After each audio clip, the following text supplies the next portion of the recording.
They had been screaming for 3 days. I want you to understand what that means in a hold the size of Duskvane, a stone fortress carved into the northern pass with 400 wolves sleeping under its roof, its walls thick enough to swallow sound, its lower halls full of the ordinary noise of a kingdom that never truly goes quiet. I had governed this hold for 11 years. I had walked its corridors during storms that shook the iron brackets from the walls. I had heard the pack in its grief, its celebrations, its anger, its music. I thought I knew every sound Duskvane could make. I did not know this sound. My twin sons had arrived 6 weeks early, each of them the size of a quartered loaf, each of them so small that my senior healer Maid had gone pale when she lifted the first one and said nothing at all for a moment. They had survived, more than survived, in the weeks that followed. They had grown steadily and eaten well and shown every sign of futures that would give their old father no peace whatsoever. I had been grateful in a way I had no language for. My wolf had walked quieter inside me than it had in years, calm with a satisfaction I had not earned and did not deserve, only received. And then, 3 mornings ago, both pups began to cry at the same time, and had not stopped. I was standing in the doorway of the nursery tower at the 4th dawn when I made the decision that changed everything. Standing there with the sound coming through the oak door like something physical, like pressure against my sternum, my wolf pacing in short, miserable loops that matched the rhythm of the crying.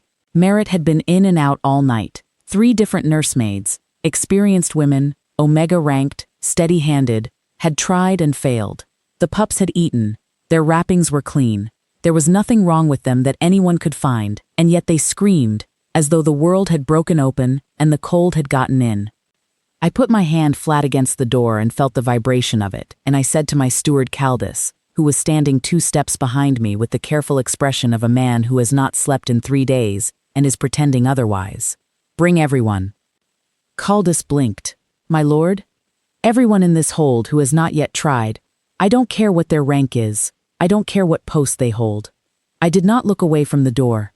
"Start with the senior healers. Work your way down. If it comes to it, bring me the woman who tends the East Yard herb garden and the man who sharpens the kitchen blades. I will find out whose hands can quiet them." Caldus said, "Of course," and went. I should say something about what those 3 days had been. I am not a man who struggles in silence. I govern a frontier hold, which means I am accustomed to problems that do not have elegant solutions, and I have a wolf that, at its best, lends me a certain steadiness in the face of them.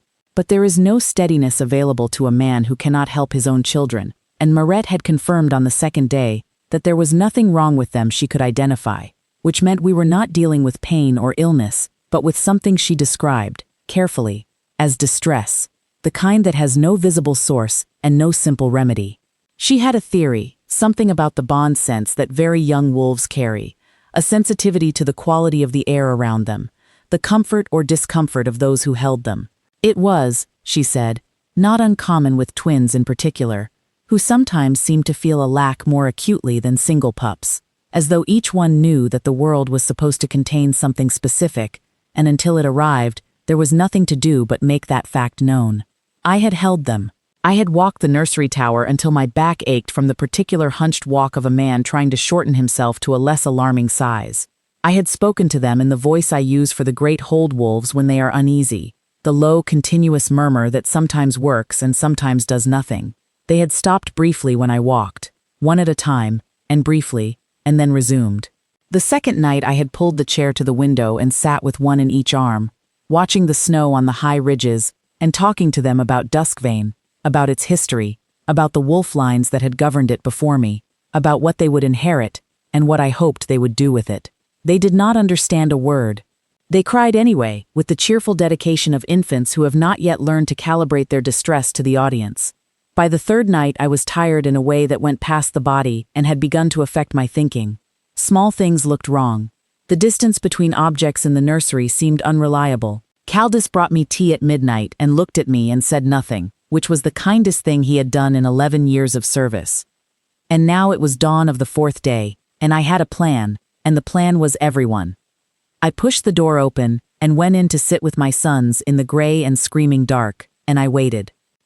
The senior healers came first, and then the senior omegas, and then the mid-ranking nursery staff, and then the outer household, and by mid-morning I had watched 14 people try and fail, each of them backing away from the oak cradles with a helpless expression that I was beginning to recognize the way you recognize a word in another language. The shape of it familiar even when you cannot read it. My wolf had stopped pacing. It was sitting very still inside me, the way it sometimes sits before a decision I do not yet know I've made. And then Caldus appeared in the doorway with a small group of women from the lower halls. Scullery workers, by the look of them. Simple linen, flower still on one woman's sleeve, the particular bearing of people who are accustomed to being looked through in corridors. Caldus was already opening his mouth to apologize, to explain that he had brought them only because I had said everyone, that naturally if I wanted to stop here. I held up one hand and he stopped. The first two women tried and stepped back, and one of them was already edging toward the door when the last one came forward. She had come in behind the others. I had not noticed her specifically until now. A quiet Omega I did not know by name, her hair pinned back plainly, her hands folded in front of her without fidgeting. She looked at the cradles and then looked at me with a steadiness that I found, in that moment, oddly arresting. Not bold, there was nothing presumptuous in it, simply unhurried. She said, "May I?" "Yes," I said. She crossed to the nearest cradle, and she reached in, and she lifted my first son against her shoulder with a sureness that suggested she had done this 1,000 times. Not tentative, not stiff with anxiety, simply present and warm and decided. The way a woman is who has carried something small and fragile and understood the weight of it. And I watched my son, who had been screaming with the whole force of his 6 weeks' lungs, go silent. Not soothed gradually, silent. Between one breath and the next, the crying stopped, and his small fist unclenched against her shoulder, and he made a sound that was not crying at all, soft and private and completely content. The second pup followed before she had done anything. She had not even reached for him yet. She had simply turned toward his cradle with my first son still against her shoulder, and the second stopped screaming, as though something had been answered that he could not have put into words, a question resolved before it was asked. The nursery was quiet for the first time in 3 days. I stood there in the silence and felt my wolf, which had been sitting still and waiting, rise to its feet inside me. Caldus said, in a voice stripped of everything except the bare fact of the situation, "That is acAlla. She is on the scullery roster." "She is not anymore," I said. I did not say it with particular feeling. It was simply true, in the way that some things are true before you have finished understanding them. The kind of fact that lands ahead of its explanation and waits for you to catch up. Caldus said nothing. I watched him not saying it. Her name was acAlla. She was 22 years old and had been at Duskvane for 3 years. Not by choice exactly, but by the particular combination of limited options and inadequate attention that tends to land quiet Omegas in scullery rosters.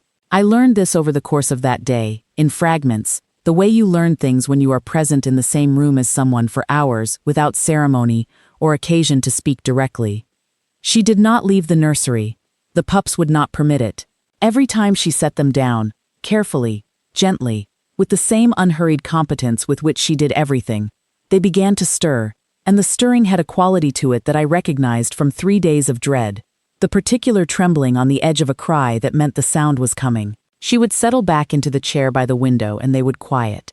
She held them by turns. She sang to them, not elaborate songs, not the formal cradle songs that the nursemaids had tried. Simple things, low and undecorated, the kind of tune that sounds like it was made in a kitchen rather than composed. I sat across the room and watched her and tried to understand what I was feeling. It was not what I expected.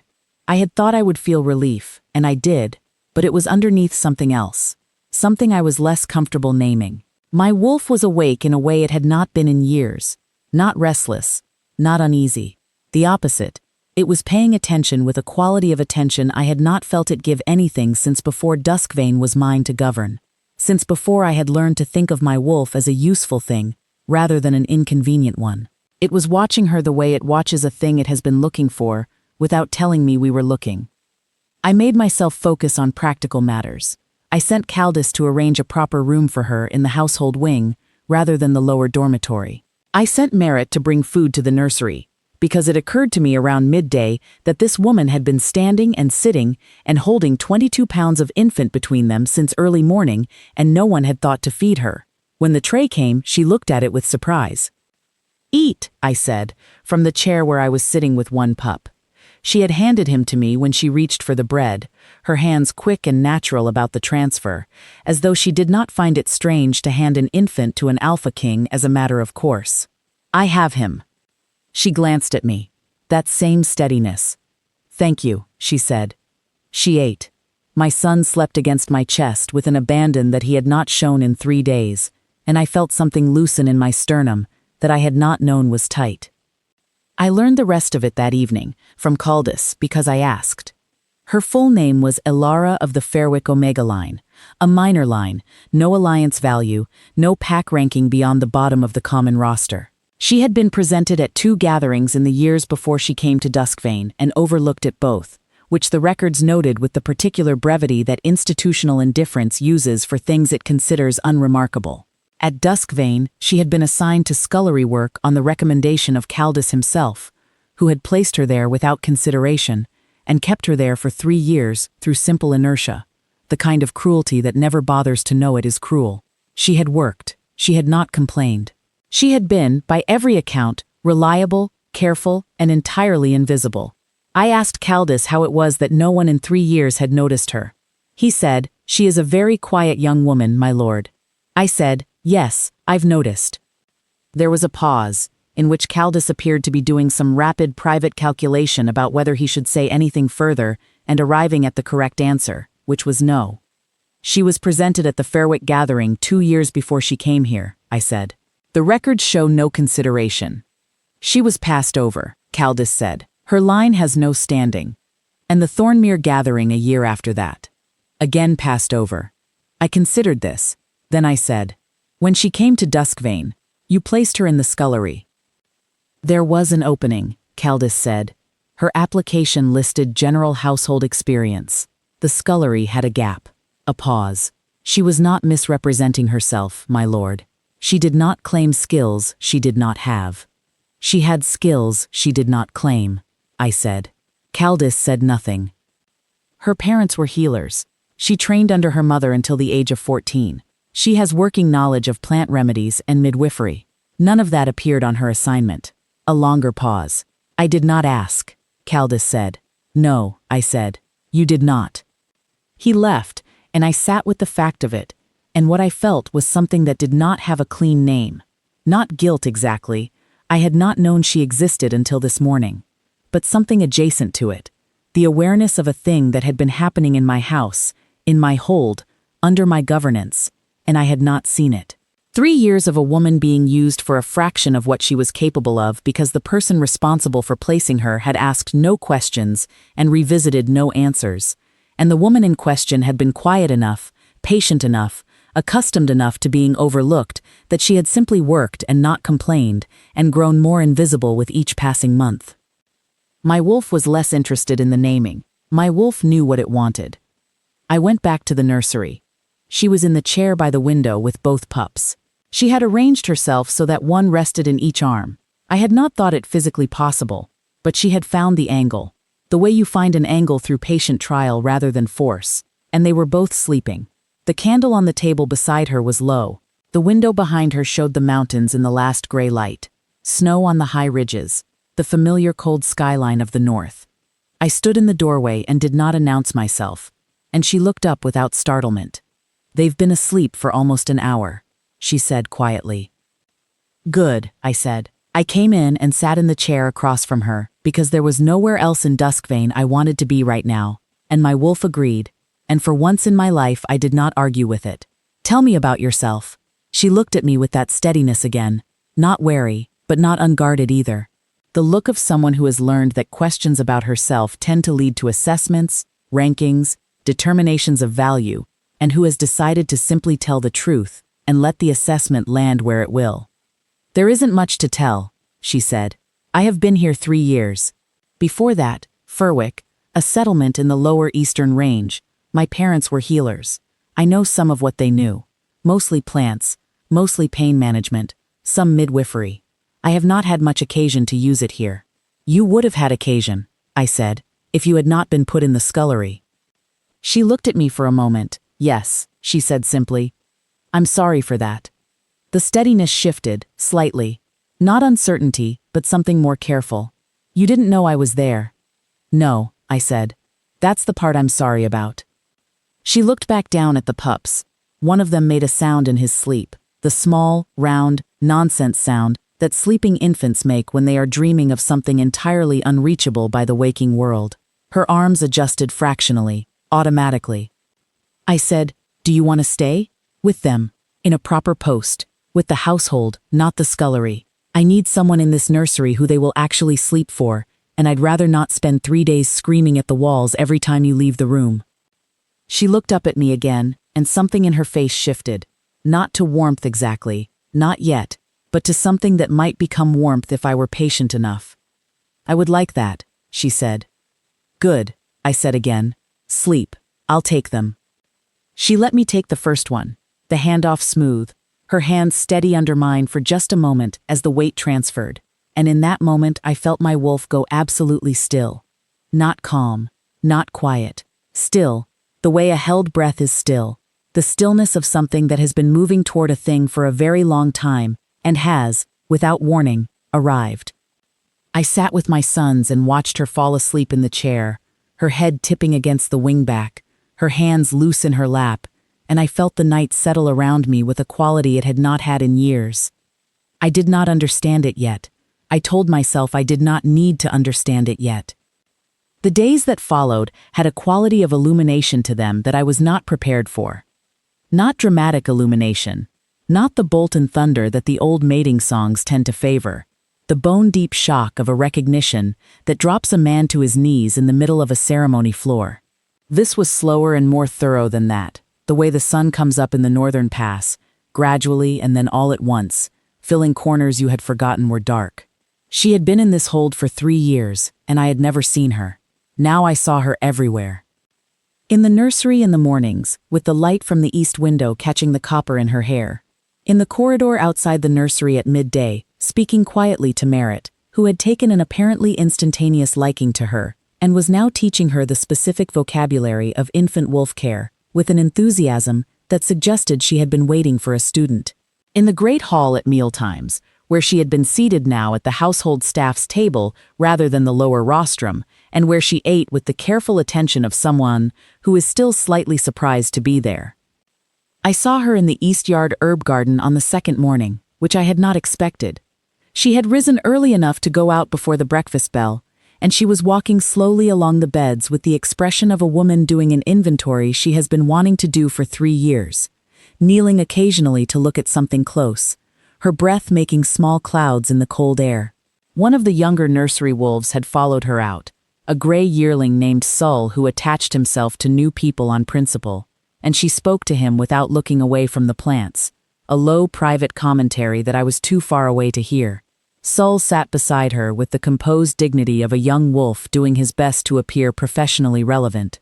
I stood in the doorway to the east wing for a moment and watched her, and then I went back inside before she turned and saw me, because I was the Alpha King of Duskvane, and I was 43 years old, and I had been standing in a doorway watching a woman talk to a yearling wolf about medicinal plants, and if there was any dignity in that, I could not locate it.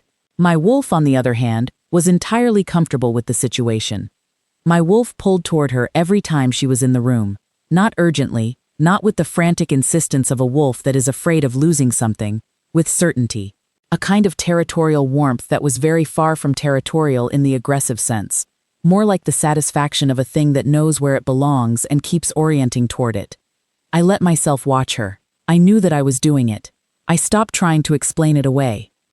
On the 3rd day after she came to the nursery, I came in at the afternoon hour with the intention of taking the pups so that she could rest, and she was already awake, sitting on the floor by the low wood box where the pups had fallen asleep on a pile of folded wool. They had taken recently to sleeping in that arrangement, pressed together, which Marit said was not unusual for twins, and which was, frankly, more peaceful to witness than anything I had experienced in the first 6 weeks of their lives. She was sitting cross-legged on the floor beside the box, her back against the wall, and she was mending something, a small wrap, one corner frayed, a needle moving through it with the same unhurried sureness with which she did everything. She looked up when I came in. "They just went down," she said softly. "About 20 minutes ago." "I'll be quiet," I said. I should have sat in the chair. The chair was right there, the sensible place for a man of my size and position to situate himself in a small nursery. Instead, I sat down on the floor, my back against the wall on the other side of the box, my long legs stretched out in front of me, and I looked at my sleeping sons and I said nothing for a while. She went on mending. After a time I said, "Were you a healer? In Furwick? Formally trained?" "My mother trained me informally until I was 14, she said. "She died that year." I continued from her notes and from what the settlement elder knew. She paused the needle. It was enough to be useful, not enough for a formal appointment. "It would have been enough for this Hold's infirmary," I said. She considered that. "Possibly," she said, "if I'd been looked at." The quiet between us settled comfortably, the way quiet sometimes does when there is nothing being concealed in it. I said, "I want to tell you something that I don't have very elegant language for." She looked at me, that steady, direct attention. "My wolf has been pulling toward you since the first morning," I said. "I have not been ignoring it. I have been trying to understand what it means before I said anything, because I did not want to say something large and clumsy before I knew what I was saying. But I think I have been—" I stopped, looked at my sleeping sons. The second one had his fist against his mouth, the same gesture he made in every sleep, as though he was always on the verge of having an opinion. I think I have been running out of excuses not to say it. acAlla had gone still, not alarmed still, simply listening. "My wolf believes you are my fated mate," I said. "I believe my wolf is right. I am telling you this so that you can decide what you would like to do with the information, not so that you will feel obligated to do anything about it. You are in this Hold's employ. I don't want you to feel—" "Rowan," she said.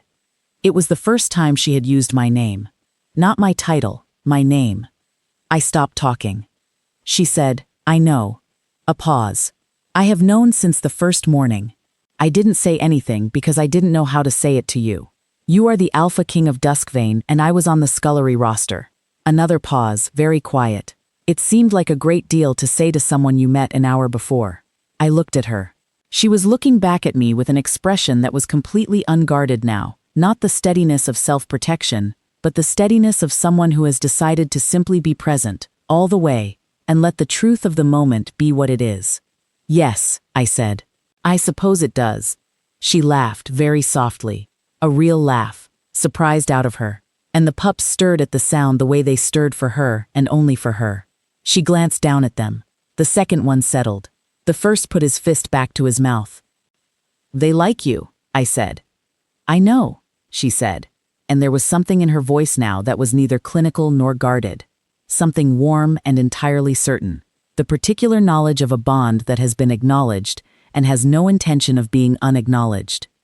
"I would like," I said, and then stopped, because what I wanted to say was very large and I was not. Despite 11 years of governing a northern hold and making decisions in front of assembled packs, good at saying large things aloud, "I would like to ask you something."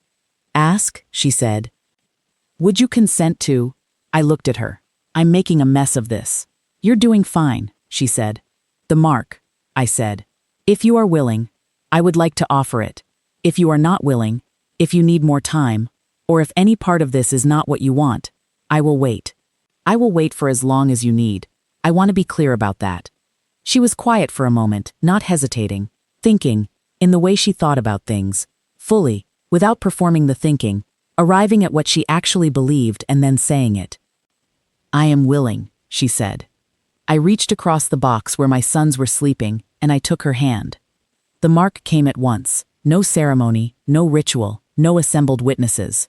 Just the two of us on the floor of the nursery tower with the afternoon light lying across the flagstones, and a warmth that moved through my hand and up my arm and into my chest like a thread that had been pulled taut for a very long time, longer than I had known to measure, finally, completely slack, not released, settled. The way a weight settles when it has been put down in exactly the right place. On her wrist, the same mark as on mine, two forms, one on each side, turned toward each other, a wolf's head and a wolf's head, the silver gray of the northern night between snowfall and moonrise.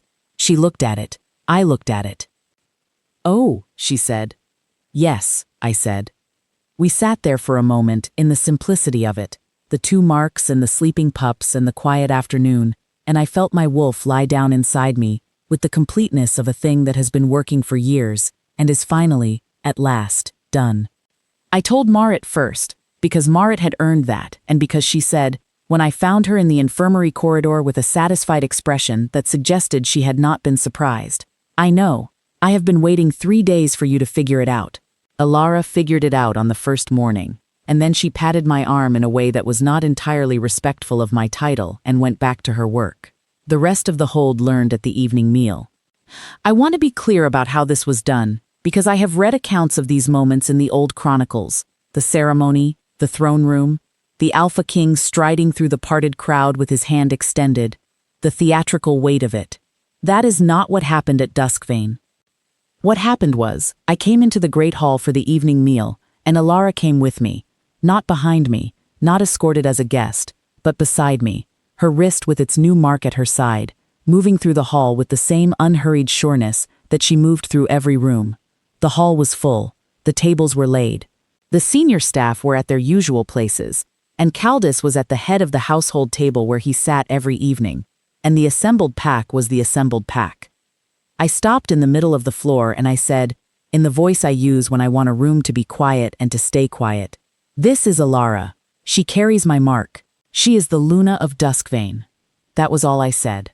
The hall went still in layers, the outer tables first, the people who had not seen the mark, who were only hearing the words, then the inner tables, the household staff who had seen her in the nursery, who had already half known, and then, finally, the table where Caldus sat. I looked at him. He was looking at her wrist. The mark was visible. She had not covered it, had no reason to, and the silver of it caught the candlelight in the way that all marks do, the particular quality of that light that exists on no other surface. The same mark was on my wrist, visible at my cuff, and the 2 of them matched precisely. 2 wolves facing each other, the bond made permanent. And anyone in that hall who knew what a faded mark looked like understood exactly what they were seeing. The 3 senior Omegas who had failed in the nursery were at the household table. They were looking at her with expressions that ranged from surprise to something more complex. Not shame exactly, but the recalibration of a long-held assumption. She had been on the scullery roster. She had been beneath their notice. And the mark on her wrist was older than rank. He stood. I had not asked him to stand. The standing was involuntary, the instinct of a wolf who has understood what he is looking at and has his legs before his mind does. He stood, and his head bowed, not performed, not careful, simply pulled. The rest of the table followed, and then the next table, and then the sound of a hall going to its knees rolled outward from that center point like a sound made of weight rather than voice, and Duskvane, the great stone hold that had stood in the northern pass for 400 years, settled itself around its new Luna. I took off my cloak and put it over her shoulders. She looked at me with the mark on her wrist and the candlelight on her face, and the look of a woman who knows exactly where she is and is not frightened by it. "You didn't have to do that," she said quietly. "The cloak." She meant the cloak. "I wanted to," I said. She put one hand on my arm, brief, warm, entirely decided, and then turned toward the hall with the composure of a woman who has been underestimated for years and is not particularly interested in making a performance of being recognized. Simply present, simply here. Caldus, when he lifted his eyes, looked at her. His expression was the particular expression of a man who is doing a very fast accounting of his own decisions and finding the sum uncomfortable. I was not interested in punishing him. He had not been cruel, exactly, only careless, which in its way is worse, but which has a remedy that cruelty does not. He would know the weight of it. That was enough. The meal was served. I sat at the high table with aaRejected at my left hand, my wolf settled and content, the noise of Duskvane around us like the sound of a hold returning to itself after a held breath. Marit came and sat on aaRejected's other side and began talking with the specific energy of a woman who has been restrained in her enthusiasm for several days and is no longer restraining it. aaRejected listened and spoke and ate and was warm, and I watched her be at home in a room that had not known she existed a week ago, and I felt the particular gratitude of a man who has been given something he did not know he was lacking. After the meal, I went with her to the nursery because that was where the evening went now. The two of us and the twins in the tower room with the mountain skyline outside the window. The pups were awake. They had had enough sleep for the day and were prepared to make their opinions known. But they made them known in the low, manageable way they made them known only when she was present. A sort of vigorous investigation of the world that stopped short of actual distress, hands reaching and feet pushing, and small emphatic sounds that were not quite language but were clearly trying. She picked up the first one and I picked up the second, and we sat, and it was so ordinary and so enormous at the same time that I found I had no words for it. She said, after a while, "What are their names?" "I haven't named them," I said. She looked at me. "They're 6 weeks old." "I know," I said. "I kept thinking I would name them and then I stopped. What I had kept doing, if I was honest, was not naming them because naming them alone had felt like too large a thing to do in a hold full of people and a house full of advisors with opinions about dynastic naming conventions. I had been waiting without knowing I was waiting. I wanted to name them with someone, I said. I did not have anyone. She looked at me for a moment with an expression that was not quite pity and not quite sadness, and was something more careful and more permanent than either. Then she looked at the pup in my arms, his fist against his mouth as always, his dark eyes open and seriously considering the middle distance. "What do you want them to be?" she said. "Strong," I said, without hesitation. "Honest. Capable of being wrong without being destroyed by it." I paused. "Kind. I would like them to be kind. I think I have not been as kind as I should have been, as a governor, in certain respects, and I would like them to do better than that." She was quiet for a moment. Then she said, "Fen and Bray." I said the names over. They settled in the way names sometimes settle when they fit. Not dramatic, just right. "Yes," I said. "Fen is the one you're holding," she said. "He looks like a Fen. The other one is Bray." "How do you know which one I'm holding?" She looked at me with the patience of a woman who has been paying exact attention for a week. "Fen has a very small scar on his left hand from the night they were born, and he always puts his fist to his mouth in his sleep. And when he is awake and content, he looks like he is solving a problem he hasn't told anyone about." I looked at my son. He was, in fact, looking at the ceiling with the expression of someone conducting an internal inquiry that he had no intention of sharing. "Fen," I said. He did not respond to the name, being 6 weeks old, but something about saying it with the weight of permanence felt like closing a door that had been open too long. A cold draft finally shut out. "Bry," she said to the pup in her arms, and he looked at her with the absolute confidence of a child who has already decided that this person is the center of everything worth paying attention to. She laughed, softly. The sound of it ran through the room the way warmth does in a cold space, quickly, thoroughly, touching the corners. I sat with my sons in the nursery tower, and the mountains outside the window were dark now, the stars beginning, the first honest cold of the night coming in through the stone, and I watched my fated mate learn the names of my sons and give them back to me as a gift, and I understood that I had been running this hold for 11 years and had, until now, been running it without its center. In the weeks that followed, Duskvane reorganized itself around her the way water finds level. Not with disruption, but with inevitability. The pack knew a Luna the way wolves know a scent. Not by announcement or ceremony, though we would have the formal rite in the spring. By the way the halls felt, by the way the infirmary had someone in it who knew what to do, and could be spoken to without navigating 6 levels of hierarchy first. By the way the nursery tower was no longer a source of dread, but a warm destination, that the off-duty guards found excuses to pass by. By the way the senior Omega staff, who had been running a complicated internal competition for the position of most relevant to the Alpha King for the better part of 3 years, had simply stopped competing, because the matter was settled, and they had all, to their evident relief, recognized it.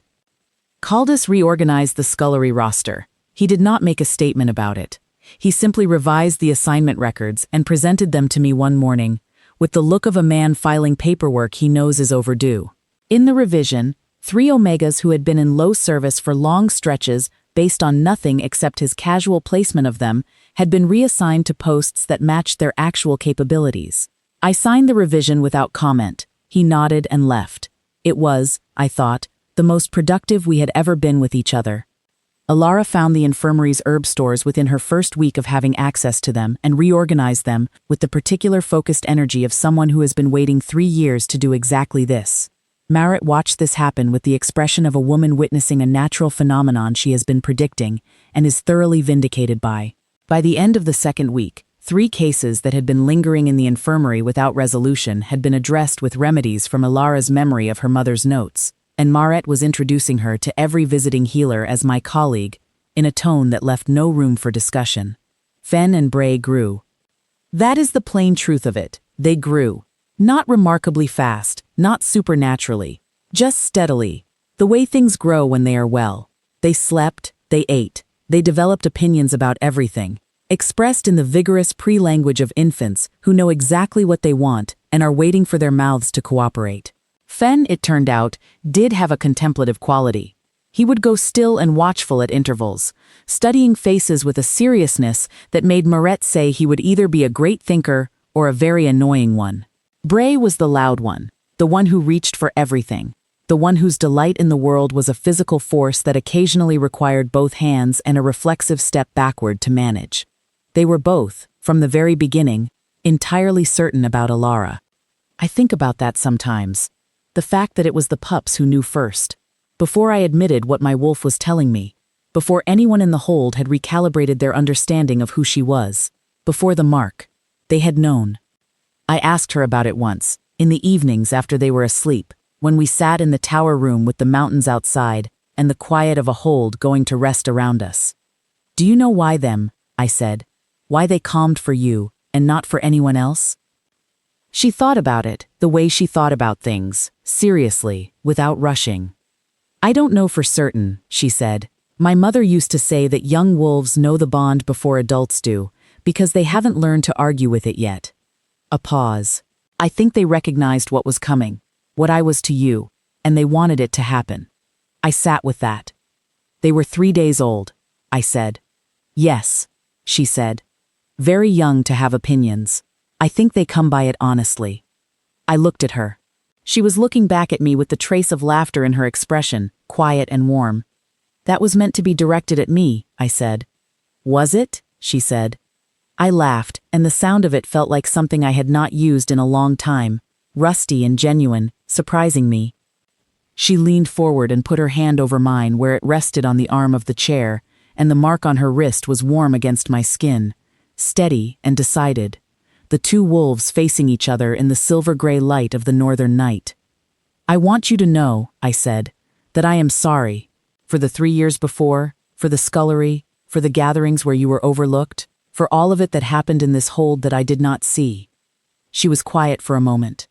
You couldn't have seen me, she said at last.